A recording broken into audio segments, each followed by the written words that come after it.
Bate-papo de hoje, nossa primeira conversa. Eu falei que a gente ia falar, o primeiro assunto tinha a ver com paçoca com tapioca, certo? Pois bem, a gente vai falar sobre clonagem de animais. Nossos convidados são Luciana Vasques, pesquisadora em ciências biológicas e fundadora da Molecolare, tá certo? Isso. Molecolare. A Renata da Rocha, advogada, professora de Biodireito da Universidade Presbiteriana Mackenzie, certinho? E a Márcia Rodrigues Vasques Pauferro, tá certo?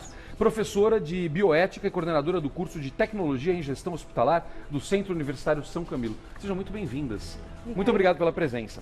Muito bem, a gente vai falar hoje sobre clonagem e essa reportagem, esse bate-papo aqui, nasceu da reportagem deste mês da revista Super Interessante. Eu li a reportagem, eu já tinha lido algumas coisas a respeito disso, já tinha pesquisado algo a respeito disso, que trata justamente da clonagem de cães que está sendo feita na Coreia do Sul. Sim. Parece que nos Estados Unidos também a reportagem fala isso, e isso se tornou popular a partir da clonagem feita pela Barbra Streisand, se não me engano, e num laboratório do Texas. Eles fizeram a clonagem, aí ela foi muito criticada, por que ela está clonando o cachorro? E aí vira um debate ético gigantesco a respeito disso, e aí a reportagem vai para o caso da Coreia do Sul, onde tem um médico fazendo isso com bastante sucesso, com muitos resultados lá, e custa $100 mil o clone de um cão. E tem muita gente fazendo. Vamos falar a respeito disso. Primeira pergunta. Estamos evoluídos neste ponto de ter qualidade num clone? Desde a ovelha Dolly, evoluímos muito nesse processo? Da ovelha... Boa tarde, obrigado pela presença. Obrigado. Obrigada pelo convite. Então, desde a Dolly a gente evoluiu bastante na técnica, você usa menos, tem que fazer menos embriões para para gerar os novos indivíduos, os clones, né? Mas, o que você me perguntou? A nossa evolução hoje, sim. Como é que tá? A evolução técnica disso, que ponto tá? Já... É eficiente hoje? Não, ainda não é eficiente a ponto de você ter 100% de eficiência, né? Você vai ter, por exemplo, no caso desse pesquisador que você falou aí na Coreia do Sul, ele fez por volta de 12 clones, que implantou em 3, 4 fêmeas, e daí gerou um clone a partir disso, né? Mesmo assim, há alguns pesquisadores renomados que criticam, que falam que não deve ser tão pouco assim, tal, porque pode ser mais, ele pode estar escondendo o resultado. Sim, tem alguns pesquisadores que estão falando isso. Um pesquisador bem renomado. Dá licença um pouquinho, eu vou trazer tapioca para a conversa, paçoca, porque eles querem participar. Tá bom, tapioca, vem cá. Vem pra cá, vamos pra cá, porque senão a gente não consegue conversar com os dois aqui. Ninguém vai clonar você, Tapioca. Fica absolutamente tranquila, tá tudo certo. Estou muito feliz já com os dois aqui. Vamos lá. Então, sim, evoluiu no sentido de que depois da Dolly, muitos outros organismos foram outras espécies, né, como além de cachorros, vacas e outros mamíferos, né? E sempre a intenção é ir diminuindo esse número na hora da produção, aumentar a eficiência, mas cada espécie vai ter sua peculiaridade, né? Independente da questão científica e da evolução que, enfim, aconteceu, ainda não como a gente espera, mas aconteceu, aí vem a questão ética disso. E um dos pontos da reportagem, e me chamou bastante atenção isso, e os críticos falam com razão, na minha opinião, da quantidade de animais, a quantidade necessária de animais para você ter um embrião de qualidade efetivamente. E o que acontece com as cadelas que são utilizadas neste processo. Ainda é muito questionável o que é feito. Ainda é muito questionável do ponto de vista, Celso, até dos direitos dos animais. Existe uma crítica, uma preocupação muito forte da legislação com relação a isso, pelos maus tratos que eles sofrem. Uhum. E mais do que isso, não só do direito dos animais, mas do direito como um todo. Porque o que se pensa em termos de direito e de biodireito, que é a matéria que eu leciono, é justamente que isso pode banalizar e abrir a porta para que possa acontecer depois uma clonagem humana. Vamos chegar nisso aí já. Vamos chegar nisso. Acho que essa é uma preocupação. Márcia, a gente fala... Márcia é professora de bioética e, como eu falei, Márcia, a gente tem uma questão muito simples em relação a isso. A gente vai chegar nessa história da clonagem humana, mas mesmo antes de chegar nisso, quando a gente pensa na clonagem, foi fantástico quando surgiu a Dolly. Na minha cabeça, a gente estava abrindo caminho ali naquele momento, para você conseguir de forma mais eficiente órgãos para substituição, você conseguir salvar vidas, você descobrir formas de curar doenças. Eu entendia que aquilo ali poderia ser um objetivo para aquilo que estava sendo feito. Foi a minha leitura inicial. Mas quando você começa a ver outras coisas e outros questionamentos e começa a gerar esse tipo de preocupação, aí a gente tem que colocar realmente a ética firme e forte ali para evitar que o uso seja equivocado. Tá certo? Isso, Bom dia. Zucca, acho Boa que você está tarde. na direção certa. A grande questão ética é que, assim, a ciência hoje, ela nos dá cada vez mais poder de transformar a nossa realidade, né? À medida que você tem conhecimento técnico, você adquire poder aí, por exemplo, de criar novos animais geneticamente idênticos a outro.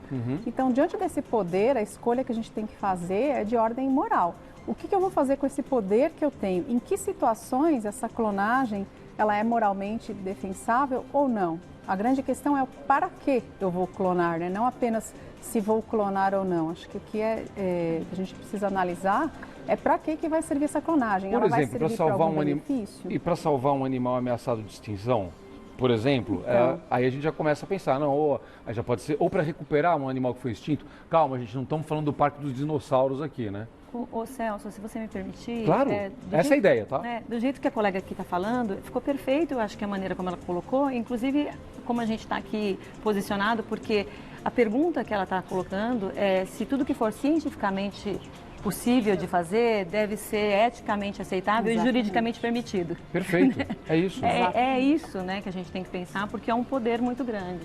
A gente está entrando aí numa biotecnologia, né, e que tem por trás também um mercado. Pensando nisso, então, já pensando na parte jurídica, onde é permitido, por exemplo? Porque ele está fazendo lá na Coreia do Sul. Só para você entender, esse médico que faz esse processo na Coreia do Sul, ele já foi muito criticado, ele foi banido durante uma época porque ele fingiu uma clonagem humana e aí descobriram que era uma fraude. Enfim, pegou muito mal para ele e aparentemente o que ele tinha feito não era necessariamente verdade. Ou sei lá se era mais ou menos verdade, aí depois ele ficou... A gente não sabe exatamente. Ou seja, a história está esquisita, né? É isso, né? Sim, no fim ficou provado que ele não tinha conseguido atingir os objetivos da clonagem humana naquela época, né? E alguns anos depois, acho que foi 2013, que foi possível a primeira vez fazerem a clonagem. Só que o desenvolvimento desse embrião foi interrompido depois de algumas divisões celulares, tal, e esse embrião não foi implantado, ele foi destruído... Propositalmente. Foi destruído inclusive para estudar as células, para ver o que foi possível fazer, como uma coisa mesmo com um objetivo científico de ver até onde foi possível, o que é possível fazer, né? Tá. Mas não se seguiu em frente com isso. Mas hoje, até falando um pouco dessa questão ética, né, existem outras vertentes, outras linhas de pesquisa... Me ajuda, vamos lá. Que estão explorando outras alternativas que não usar a clonagem, né? Como, por exemplo, as células induzidas à pluripotência. São chamadas de IPS. Tá. Essas células, um pesquisador japonês chamado Yamanaka, ele conseguiu identificar proteínas que são importantes, que fazem a célula ficar pluripotente, ou seja, no estado menos diferenciado, né? Como no embrião, que depois vai se desenvolvendo e se diferenciando nos tecidos. Perfeito. Então, quando você pega uma célula somática, ou seja, uma célula da pele, e joga esses fatores que agora são conhecidos como fatores Yamanaka, eles vão fazer com que aquela célula como se estivesse voltando ao passado. Então, elas voltam e se tornam células muito parecidas com as células embrionárias. Ou seja, você não precisaria clonar. Você Então, você transformaria... consegue fazer as células tronco, na verdade, a partir das células adultas. Maravilhoso. Então, com isso, você resolve alguns problemas éticos, só que eles não são totalmente idênticos aos clones, né? Você não vai conseguir, por exemplo, a partir dessa célula, formar um novo indivíduo, porque ela é pluripotente, não totipotente, que seria um passo ainda anterior, que seria do Mas que embrião. bom, a gente não precisamos formar um novo indivíduo. Eu tô legal desse Isso, jeito. exatamente, Eu acho que a gente quer realmente poder salvar melhor as pessoas, a gente quer poder oferecer os melhores tratamentos, a gente quer descobrir cura para determinadas doenças. É esse o nosso objetivo, né? Sim, o objetivo é fazer, por exemplo, no uso animal, para fazer animais que com doenças semelhantes aos humanos e poder, então, estudar essas doenças e, eventualmente, lá para frente, pensar numa terapia, alguma coisa assim, né?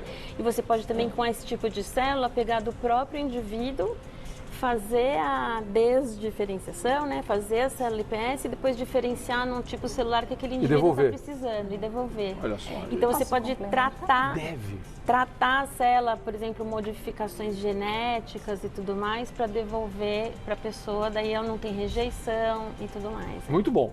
Por favor. Complementando o que ela está Aqui dizendo. todo mundo pode, eu só estou aqui para levantar a bola para vocês, tá? A finalidade que a gente tem que pensar, para que clonar o animal? Se eu tiver outras formas de atingir meu objetivo sem a clonagem do animal em si, como a Luciana explicou muito bem, para que eu vou clonar o animal? Né? Então a pesquisa em animal ela deve ser realizada quando não é possível obter aquele conhecimento através de outros métodos que não envolvam o uso de animal. Por quê? Porque todo uso de animal, a gente sabe que para o animal que está sendo usado no experimento, ou no caso da clonagem, o animal que vai gerar esse clone, né, a cadela que vai receber esse embrião, ela vai ter algum tipo de sofrimento, né? O procedimento ele tem riscos, ele é doloroso. Então, antes de expor um animal, qualquer ser vivo, a um risco, a gente deve avaliar se há possibilidade de obter aquele conhecimento, obter aquela tecnologia, sem colocar nenhuma vida em risco. Esse é o objetivo da bioética. Até porque, quando a gente clona, quando a gente fala do processo de clonagem, a gente está falando que a gente está clonando o que tem de bom e o que tem de ruim. Sim, a cópia vem com tudo. O que leva a gente também a pensar que a gente tem que tomar cuidado com uma outra técnica, que já está agora, né, que faz os olhos dos cientistas brilharem mais, que é a edição de gene. A edição genética é assim, então vamos editar geneticamente, que daí sai um melhorado. Não sai com os defeitos, não sai com, né, com aquilo que o gene pode ter de uma patologia, uma doença e etc e tal. Então, assim, o clone é exatamente isso que a gente está dizendo. Olha, o clone a gente não vai mais pensar em clone daqui para frente, daqui a pouco. A gente vai pensar em quê? A gente vai pensar em edição genética. Por quê? Porque o clone vai trazer o que tem de bom e o que tem de ruim naquele gene, naquele DNA. A gente vai entender, por exemplo, que esse processo de... Ó a Dolly ali, ó. A gente vai entender que esse processo de fazer, de clonagem, serviu para a gente aprender uma série de coisas e até para encontrar um outro caminho. Então, claro. A ciência funciona assim, claro. é desse jeito. Claro. E aí precisa ter outras pessoas de olho para a gente não sair da linha. Por exemplo, vamos lá, pensando na questão legal, na questão jurídica.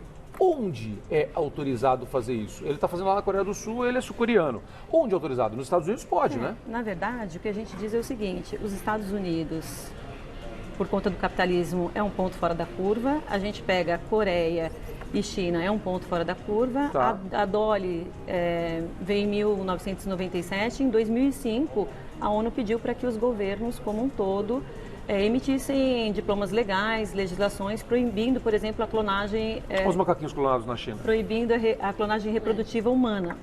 Né? O que a gente tem? A gente tem a União Europeia, por exemplo, que proíbe a clonagem de pets. Tá, a União Europeia não pode. Não pode. Tá. Aqui no Brasil, a gente tem uma legislação, a Lei 11.105, de 2005, ela proíbe a clonagem humana. Tá. Ela não fala nada a respeito da clonagem terapêutica, então, em tese, a gente pode fazer, os cientistas podem fazer clonagem terapêutica. Tá. Pode fazer clonagem de animais, porque ela não está proibindo, e a gente sabe que tem linhas de clonagem de animais de grande porte, tá, que é importante para a indústria, tem um comércio muito forte aí, bovinos, equinos e etc e tal. Mas isso é feito no Brasil e os hoje? pets, isso é feito no Brasil hoje. E os pets, o que a gente tem é o seguinte, a técnica ainda é muito cara, talvez por conta da ineficácia. Então, como a gente não tem demanda, a gente ainda não tem mercado. Quando a gente abaixar o valor, o mercado vai fazer de tudo para atender a demanda. A demanda vai haver. Eu vi que aquele laboratório, a gente está falando de valores estratosféricos aqui, né, gente? Mas de qualquer forma, eu já vi que aquele laboratório nos Estados Unidos, o que a Barbara Streisand usou, custa $50 mil o clone. Já o coreano lá custa $100 mil. Eu não entendi por que a diferença. Porque, também não sei. Ele diz que ainda é caro porque ainda não é eficiente o suficiente. O suficiente. Ainda não é tão eficiente. É muita tentativa e erro, né? Mas tem outros lugares no mundo fazendo também? Eu conheço só esse do Texas e esse da Coreia do Sul, mas eu não tenho certeza se existem outros lugares, né? Pergunta direta aqui. Pode ser que já tenha algum humano clonado por aí, a gente não sabe? A gente tem tecnologia para isso. Não, tô sendo sem filme de ficção, mas a gente está entrando num negócio que é real, gente. É real. Sério, de verdade, tem um monte de gente com cachorro clonado. É A real. Barbra Streisand fez 3. Celso, o Superior Tribunal de Justiça, semana passada, retrasada, decidiu que uma pessoa pode ficar crioconservada. Pode congelar. Pode congelar. Então, assim, a gente falava isso há 10 anos atrás, quando fui pesquisar isso há 10 anos atrás, a gente fala assim, isso é ficção. O Superior Tribunal de Justiça decidiu, pode congelar, espera a ciência vir ressuscitar no futuro, quem sabe? Pelo amor de Talvez. Deus. Acontece. O que eu ia falar mais, assim, que essa ineficiência, né? Talvez a gente consiga ainda melhorar a eficiência, mas ainda assim você nunca vai chegar no 100%. Né? Porque existe uma série de características da própria técnica e do desenvolvimento embrionário que você tem que estar no tempo certo, fazer a colocação do núcleo dentro daquele óvulo que foi, né? Enfim, de toda a técnica lá. Né? E que isso, então, no final, você sempre vai estar sujeito a ter um defeito que pode ter vindo da célula somática primeira, né? Aquela célula somática já pode ter sofrido algumas mutações. Então, quando você vai fazer o novo indivíduo, aquela célula já vem com uma série de características que podem prejudicar a saúde do indivíduo que vai nascer disso aí, né? Eu li que o clone vive menos. Por quê? Sim, muitos clones podem viver menos mesmo, porque nos cromossomos, né, o nosso DNA fica nesse formato de cromossomos dentro da célula, ou seja, ele fica enroladinho em umas proteínas dentro da célula. E ele tem nas pontas, a cada ciclo celular, essas pontinhas dos cromossomos vão diminuindo, que dá um envelhecimento na célula, né? E então, quando você vai usar essa célula, ela já tem cromossomos mais curtinhos. E isso diz, mais ou menos, para a célula quantas divisões celulares ela ainda pode fazer. Tá, né? você já usou uma célula um pouquinho mais velha. Você entende que aquele animal já nasceu um pouquinho mais velho. Isso, falando geneticamente, né, ele já tem uns cromossomos mais velhos, vamos dizer assim, do que um embriãozinho tradicional, vamos por desse jeito. Na prática, aqui no Brasil hoje, quais são os limites? Acho que como a Renata colocou, não há uma legislação proibitiva, né? Então, quando não há proibição... Então a gente está meio que sem limite. A gente está meio que sem limite. A gente aprovou em 2005 uma lei... Dá medo isso. Uma lei que, no fundo, ela trata genérico. de organismo geneticamente modificado, de OGM, de milho, de soja. E daí, lá no meio, a gente colocou 2 ou 3 artigos para tratar desse assunto, proibindo a clonagem reprodutiva, né, permitindo a pesquisa com células tronco-embrionárias desde que os embriões estivessem lá inviáveis e tudo mais. Então, assim, a gente está muito desfalcado em termos de legislação. Quando a gente olha para a Europa, a gente está, assim, a ver navios em termos de legislação. É alarmante, é preocupante. Do ponto de vista da ética, a gente costuma dizer assim, olha, o que justifica a gente clonar um cachorro um cão, se ele simplesmente morreu, né? Se não estava com nenhuma doença, se a gente não quer produzir órgãos, o que justificaria? As reportagens dizem, a dor do luto. Então a gente pode pensar assim, daqui a pouco será que a gente vai chegar num tempo em que a dor do luto de um pai e de uma mãe vai justificar clonar uma criança? Um filho perdido, uma criança? Assim, o problema é justamente a banalização. Pensar assim, provavelmente vai. Provavelmente vai. Agora, só pra gente terminar aqui, o pessoal já está fazendo sinal para mim que acabou o tempo, que pena, eu tô adorando o assunto aqui, mas a gente o Brasil tem umas coisas tão complicadas, né? Você às vezes não regulamenta como deve algo assim, né? E aí você fica colocando barreira em outras coisas que travam a ciência, né? E aí você trava a célula tronco, você trava uma série de coisas que podiam estar salvando vidas. Não é? A gente tem muito a aprender, né? Muito, muito. Só posso agradecer. Foi muito bom nosso bate-papo. Foi curto, mas foi ótimo. Muito obrigado. Luciana Vasques, pesquisadora em Ciências Biológicas, fundadora da Molecular. E Renata da Rocha, advogada, professora de Biodireito da Universidade Mackenzie. E a Márcia Rodrigues Vasques Palferro, professora de Bioética, coordenadora do curso de Tecnologia em Gestão Hospitalar do Centro Universitário São Camilo. Meninas, muito obrigado. Obrigada. Bate-papo ótimo. Obrigado. Aprendemos muito. Muito, muito, muito obrigado. Obrigada.